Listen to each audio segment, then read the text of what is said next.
Programa Acertar é Humano, uma produção da Sociedade Latino-Americana de Coaching, a elite do coaching no Brasil. Apresentação: Sullivan França e Nelson Sartori.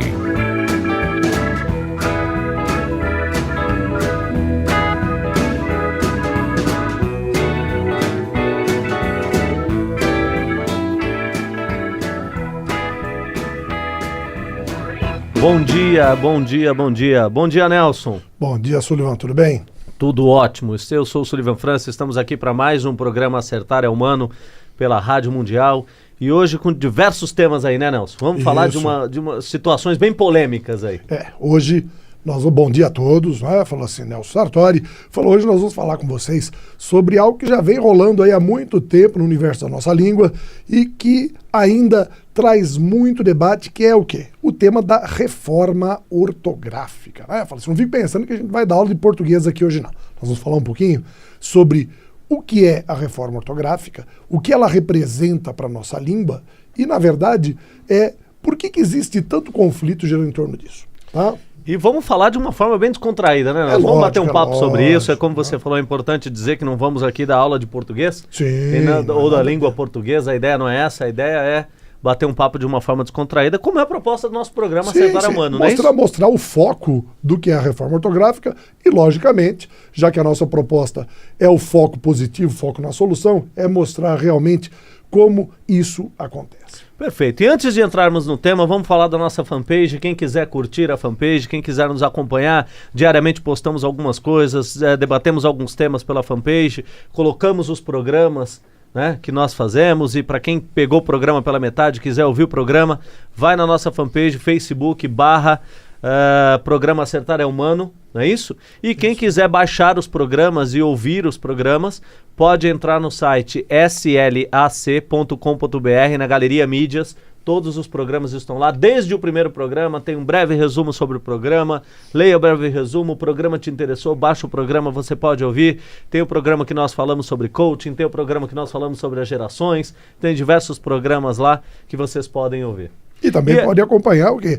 A charge da dica do professor, né? Falou assim, nós vamos colocar para vocês poderem acompanhar aquilo que é comentado dentro da dica de português que nós damos, para que você possa o quê? Compreender, ver o texto na íntegra, ver direitinho o que é o erro que a gente comentou, como solucionar e sobre o que falamos. Perfeito. E essa história da língua portuguesa aí, Nelson, essa reforma ortográfica que a língua portuguesa já passou, está passando, como é que é isso? Você, então, vamos lá, que é da área, é o doutor nisso, explica para nós aí o que vai acontecer com a língua portuguesa, o que está acontecendo. Um fato curioso aqui, Nelson, antes de você começar a falar, quando a gente resolveu fazer esse tema, eu dei uma pesquisada um pouco sobre esse tema, e aí a gente acha que o português é falado no Brasil, em Portugal, e pouca gente sabe a quantidade de países que a língua portuguesa é falada, né?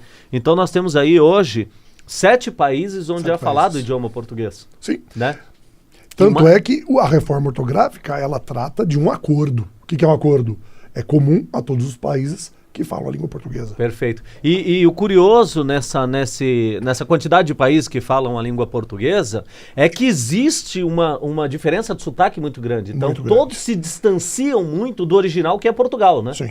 O Portugal é o original, mas todos os outros se distanciam. Então, para quem não sabe, né, os países aí que falam a língua portuguesa hoje é Angola, né, Brasil, Cabo Verde, Moçambique, São Tomé e Príncipe, Timor-Leste e Guiné-Bissau. Sim. Né, são esses os 7 países que hoje falam a língua portuguesa, embora todos de forma muito distinta, né? Tem o sotaque aí interferindo. Assim, a origem, na verdade, foi o quê? Foi a colonização portuguesa, que foi levando a sua dominação, e lógico, qual que é a maneira típica de você impor o poder? É impondo a sua cultura. E como você impõe a sua cultura, principalmente pela língua, né? Foi o que aconteceu aqui, é o que acontece hoje em dia com a língua inglesa em grande parte dos países. Como assim? É a imposição da cultura através da língua. Esse mesmo fenômeno foi o que representou essa colocação da língua portuguesa nesses 7 países. Daí é que vem a questão do chamado acordo ortográfico. Quando nós falamos de reforma, é porque houve uma mudança. Mas quando nós falamos do acordo que foi assinado, tá, esse tratado internacional foi firmado em 1990. Isso significa o quê? Que haveria uma unificação das regras gramaticais nesses 7 países. Então, peraí, não, 1990 que foi feito o acordo. O acordo foi feito em 1990. Ele foi o quê? Redigido, e os países fizeram o quê? A concordância em participar. Até isso passar a fazer parte definitivamente, levou muito tempo. Faz Porque muito foi só tempo. em 2009 que ele foi o quê? Sancionado como decreto aqui no Brasil e passou o quê? A vigorar. Então passou a fazer parte da nossa realidade. Ok, Tá? ok. Então veja só, o que acontece na verdade? Falou assim, como você mesmo disse, os países vão sofrendo influências até de suas próprias culturas. Veja, no Brasil nós tivemos a influência africana na nossa linguagem, com a vinda dos escravos africanos. Nós temos muito do vocabulário do nosso próprio nativo tupi-guarani, fazendo parte da nossa língua. Nós temos a influência da colonização italiana, da colonização japonesa posteriormente, ou seja, grandes colônias que vieram e passaram a fazer parte da nossa estrutura, o que deu uma personalidade própria para a nossa linguagem. Só que vejam só, mesmo assim, dos 7 países, o maior país, o de maior economia, que tem o maior número de falantes, é o Brasil. Isso para nós foi uma grande vantagem, por quê? Porque, na verdade, nós tivemos uma evolução da língua e foi justamente a nossa referência que serviu como base para a adaptação de todos os outros países. Só para você ter uma ideia, com a reforma ortográfica, aproximadamente 0,4% do que era falado aqui teve mudanças. Então, muito pouco, praticamente nada. São as regras gramaticais que sofreram algum tipo de alteração. Isso já não aconteceu em Portugal. Lá é quase 5% da fala. Perceba que é uma mudança muito significativa. Imagine quanta coisa você fala no dia e quanto desse 5% vai estar presente. Tanto que houve uma relutância até hoje também por parte de Portugal em aceitar tudo isso. E enquanto nós não temos aqui nem 0,5% de alteração, Portugal teve 5%, é isso? Se eu entendi? Exatamente, Tá. exatamente. E até pela cultura portuguesa existe um certo conservadorismo, né, Nelson? Que vai, com certeza, ter uma certa resistência na hora dessa mudança da língua portuguesa. Lógico, né? Imagine só, eles são a base da nossa linguagem, porém, há um fator aí significativo, é a questão econômica. Então, se nós formos falar sobre imposição de cultura, imposição de poder, qual dos países desses 7 é o que tem maior perspectiva financeira no mundo? É o Brasil.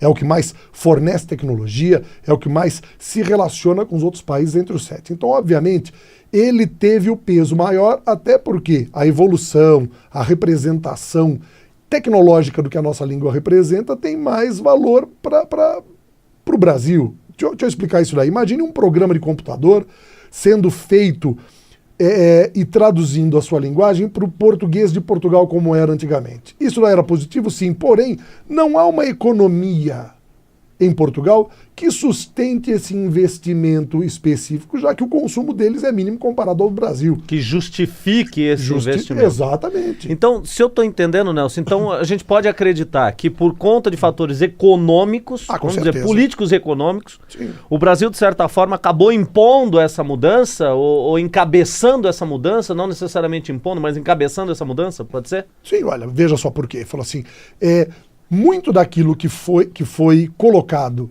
dentro da reforma ortográfica foi a partir de um processo natural de desenvolvimento da língua. A língua é viva, a língua é dinâmica, ela vai se desenvolvendo.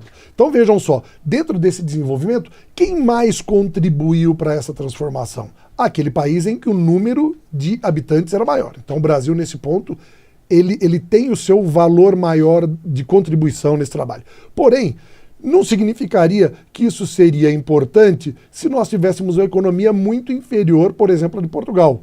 Isso não acontece. Então é lógico que a pressão maior para que isso fosse adiante veio por parte do Brasil, já que ele determina, né, através da linguagem, qual vai ser o quê? A postura a ser tomada pelas empresas na hora de uma tradução, o destino maior comercial também ligado ao nosso país. Então todos esses fatores econômicos têm uma forte influência. Então esse daí é o fator econômico da reforma ortográfica. O outro fator que é importante é a questão do que se chama reforma. Quando se fala reforma, fala assim, poxa, mas houve mudança? Houve. Só que essa mudança não foi uma imposição. Vamos entender muito bem, ninguém chegou e acordou pela manhã dizendo assim, eu quero mudar a língua portuguesa. De jeito nenhum. Como nós falamos, ela é dinâmica, ela é viva. Porém, algumas coisas desse dinamismo acabam se pervertendo. Como... Nelson, eu entendi até aí esse ponto que você colocou. Uma pergunta que muitas vezes surge, eu vejo as pessoas fazerem muito, é o seguinte: será que isso vai para frente? O que você pode dizer para os nossos ouvintes assim? Você que é especialista na área, você que está acompanhando isso, sabendo que quando esse acordo que você bem colocou foi feito, ele fixou uma data que era a partir de 1 de janeiro de 2013. Então podemos dizer que mais de um ano já se passou. Sim. Né? Eu, particularmente, posso dizer que eu vejo uma mudança muito tímida no que deveria ser mudado e haja visto aí que é 0,04%, como você disse. Mas você acredita que esse acordo vai para frente? Você acredita que isso vai mudar efetivamente? E se vai, quanto tempo? Como é que você vê isso? Profissionais da área, como você, como é que veem essa mudança? Bom, primeira coisa, essa mudança ela já é fato, Tá. é um decreto. Tanto que todos os meios de comunicação escrita já incorporaram. Tá? Se você observar jornais e revistas, todos já trabalham com essa estrutura. Então, o primeiro ponto já faz parte? Sim. Porém, houve o que, em princípio, uma preocupação em dar um prazo para que houvesse adaptação nas escolas e da própria população em passar das regras antigas para as novas regras. Tá? Falou assim, a presidenta Dilma fez o quê? Uma mudança nessa data, transferindo o início oficial para 2016. Então já não é mais 2013 a data oficial, e sim 2016. E temos então o quê? Mais alguns anos de adaptação.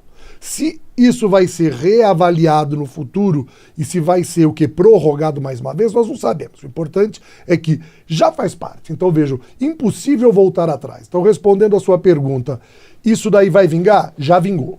Tá? Já vingou. Já é obrigatório. Os livros escolares todos já trazem os aspectos da nova linguagem. Então, não há como reverter isso. Daí é um fato, já acontece, já faz parte. Tá? O que todos têm de fazer é realmente se adaptar a essa nova estrutura. Porém, o grande peso é aquele que leva as pessoas a acreditarem que eles vão ter de reaprender a língua portuguesa. Isso daí não é verdade. O que aconteceu, na verdade, foi uma reavaliação dos aspectos da linguagem quanto a uma evolução indevida. Por exemplo, vamos entender algumas coisas. Um dos grandes problemas, que eu não vou me aprofundar, mas eu vou falar, que era a questão do hífen, tá? E que é um dos pontos principais de polêmica, né? Falou quando eu faço uma palavra composta usando hífen, quando ele sumiu, quando ele apareceu. Vejam. Como existem muitas referências, muitos prefixos, muitos elementos que fazem parte dessa regra, alguns foram o quê? Adaptados a uma questão sonora, fonética, já que as palavras se unem, então eu não vou colocar o hífen, eu vou colocar o hífen. Então, vejam só, foi uma tentativa de estabelecer uma relação prática, porém ainda muita coisa que poderia ter sido modificada e não foi. Isso significa o quê? Que as pessoas dizem assim, mas eu não conhecia muito bem a regra do hífen antes da reforma e agora também não conheço. Falou, perfeito, então não mudou nada. Você não sabia como era antes, não sabe como é agora, vai ter que consultar sempre. Isso era uma coisa que eu ia falar, né? Sim, sim. Quando a gente pega, quando a gente observa hoje que existe uma certa dificuldade no entendimento, na escrita, na fala da língua portuguesa, eu acredito, e você diz que essa certa colocação nos livros didáticos e tudo isso, todo esse movimento que está acontecendo na escola e até a prorrogação de 2016, isso me leva a acreditar que nós vamos demorar aí pelo menos uma década para conseguirmos perceber alguma mudança nesse sentido. O que você acha disso? Eu acho que vai uma década. Olha, Estou sendo pessimista ou não? Está sendo pessimista, assim, sabe por quê? Porque o que você não vai perceber é que os nossos filhos já estão aprendendo dentro dessa estrutura. E, na verdade, como essa mudança não é tão significativa, falou assim, as pessoas vão conviver naturalmente com as duas regras, como está acontecendo agora, e essa transição tende a ser natural. Agora vamos entender por que isso daí acontece. Vejam, a mudança não é na fala, certo? A mudança não é na fala. A mudança que acontece, na verdade, é na grafia.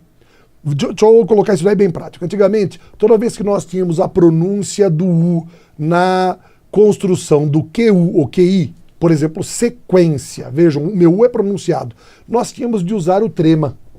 Ou seja, era uma acentuação gráfica, uma sinalização de que aquele U deveria ser pronunciado. Porém, Vejam, não era pela colocação ou pela retirada do trema que as pessoas passariam a falar sobre linguiça ou linguiça, vai? Falou assim, ou seja, antes da reforma ortográfica, as pessoas falavam linguiça e agora vão falar linguiça? Não. Vejam só, a prática da fala, ela é uma referência que influencia na escrita e não o contrário. Isso não significa que a reforma ortográfica vai influenciar a nossa fala, de jeito nenhum.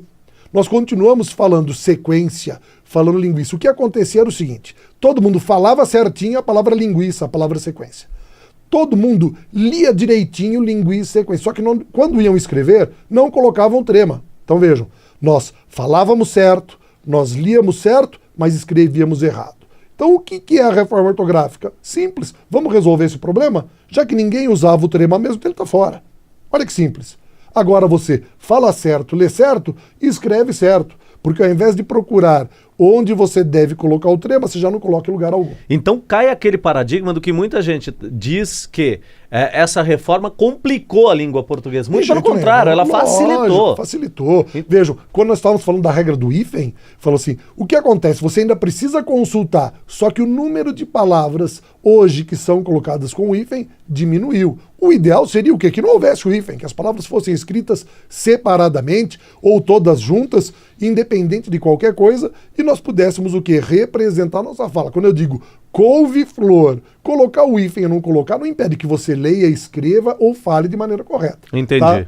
Então, esse era um aspecto que ainda exige que você consulte para poder ter certeza. Agora, do restante, não. Eram regras, principalmente no nosso caso, de acentuação gráfica. Sabe? Aquelas regrinhas de decorar onde vai o acento, na paroxítona, na proparoxítona.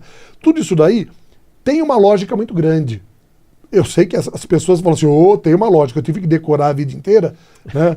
E agora eu tenho que mudar todo o meu modelo mental para decorar tudo de uma forma diferente. Eu vou finalizar explicando bem qual que é, na verdade, o grande mistério da língua portuguesa. Pessoal, a língua portuguesa, ou seja, a gramática, né? Na verdade, não a língua, a gramática, é um apanhado das regras, é uma lista, é um rol de palavras que vem dentro de um livro organizado pelas relações de semelhança entre elas. Tá? Então são listas, nada mais do que isso é a gramática. Eu relaciono palavras da mesma família para que quando eu preciso consultar eu vá lá e consulte. Pronto. Quem foi que fez isso daí? Quem fez isso daí foi um adulto, um homem, tá? Que precisava se relacionar e se comunicar com o outro através da escrita, e para que os códigos fossem comuns, criou-se o quê? Um padrão de norma, então nasce a gramática, tá? Essa é a verdade. Então o que é a estrutura gramatical? É uma norma criada por um adulto para a comunicação entre adultos, que é produto da lógica da fala. Ela é produto da lógica da fala. Tá? Veja, só para você entender. No passado, escrevia-se, falava-se frecha. Ou seja, tem uma frasinha que eu gosto de dizer, é o seguinte, você sai à noite, vai até a padaria, só que numa noite de grande neblina. E aí você tá o quê? Perdido, você tem que seguir as frechas que apontam o caminho da padaria. E aí sim você pode chegar lá e tomar o seu tão gostoso sorvete de frocos. Você fala, nossa, mas falou tudo errado, falei tudo certinho. No passado, as palavras eram escritas dessa maneira. Mas perceba que é muito mais fácil escrever floco e falar floco do que falar froco, flecha do que frecha. Essa daí é a chamada síndrome do Cebolinha. Criança não troca o R pelo L, ele não para de falar. É assim que funciona, porque é mais fácil articular o L do que o R.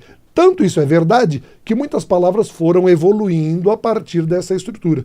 Então vejam só, compreender a reforma ortográfica é compreender o seguinte: quando se fala da dificuldade de incorporar as novas regras, é porque nós estamos falando em educação. Ou seja, eu tenho que transmitir algo que foi desenvolvido por adulto para adulto e traduzir isso daí para uma criança.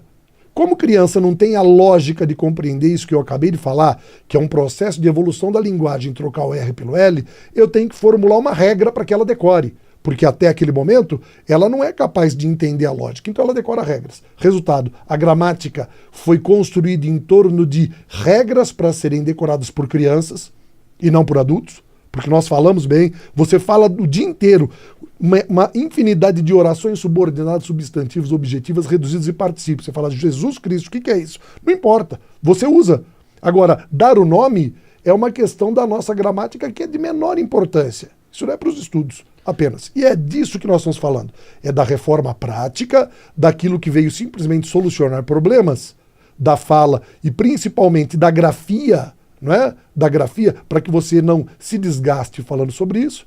E aí o que acontece? Criam-se 1000 problemas em torno de algo que na prática é bastante simples. Falou assim, vai ser disponibilizado para vocês dentro lá do nosso da nossa homepage e tudo mais, um material que mostra, na verdade, quais são os elementos da reforma e que também mostram para você, na verdade, o que foi que mudou de fato, que é para poder complementar o nosso trabalho. Tá, e até para desconstruir esse paradigma de que foi para complicar, né, Nelson? Lógico, muito pelo contrário, foi para facilitar a nossa vida, como é o exemplo aí que você deu da trema. Né, que eu sou bem sincero em dizer, particularmente, nunca usei a trema. Então, pronto, agora você não erra mais. Você é o quê? Uma pessoa adaptada à correção gramatical. Olha que fantástico. Exatamente. Vamos olhar com foco na solução, né? Já estou adaptado há muito tempo. Vejam só. Perfeito. Sua geração se adaptou perfeitamente. Eu já tinha previsto isso há muito tempo. É fantástico. Não é isso? E agora, Nelson, nós temos a dica do professor, é isso? Isso, vamos aproveitar Falamos que nós muito sobre a isso. língua portuguesa, mas nós temos agora a dica do professor. E qual é a dica do professor de hoje, Nelson? É o emprego de uma palavrinha que muitas vezes a gente fala e erra, e é engraçado. Por quê? Porque é o verbo pisar. É o verbo pisar. Né? Fala assim, é uma coisa que a gente muitas vezes não percebe o que está acontecendo, tá? Não percebe o que está acontecendo e fala, não é uma besteira, mas a gente comete um erro. Veja só, um exemplo, né? Imagina o seguinte, o novo funcionário chega a uma empresa e lê na plaquinha lá a seguinte frase, né? Fala assim, ó, não pise na grama do jardim. Ele chega para o segurança da empresa e pergunta, fala assim, o que não pode pisar? Tá? Fala assim, a grama ou o jardim? Você fala assim, mas essa dúvida aí não procede. Procede sim. Procede pelo seguinte, quando eu digo pisar, vejam só, é a característica desse verbo. Esse verbo, ele simplesmente diz que quem pisa, pisa alguma coisa, e não em alguma coisa. É uma questão de regência. Não existe a preposição em ali. Então quem pisa, pisa a grama, e não na grama. Quando eu coloco esse na, eu estou determinando que a grama é o lugar. Então, se há o lugar, que é a grama, falou assim, a grama é o lugar? Falou, grama não é lugar, grama é algo. Então eu piso o quê? A grama. O jardim é o lugar. Então eu piso a grama no jardim, eu piso no jardim a grama. Agora, eu não piso no jardim, porque aí vai faltar o complemento. Quer dizer, quem pisa algo que eu estou pisando, não é verdade? E nem piso na grama no jardim. De jeito nenhum. Eu piso a grama no jardim, a grama do jardim. Eu não piso no jardim, porque senão está faltando completar essa ideia. E aí as pessoas, não sabendo disso, pisam a bola. Olha que bonita essa frase. Você pisou a bola, tá? Ninguém vai entender, mas é a maneira correta de se falar. Quem pisa, pisa algo e não em algo. Se eu pisei o seu pé. Eu pisei a bola, errei. Pisei o tomate. Olha que coisa linda. Então aquele velho ditado que pisou na bola, que tanta gente fala, tá errado. Tá errado. A pessoa que faz isso pisa a bola mesmo. Pisa a bola. Perfeito, Nelson.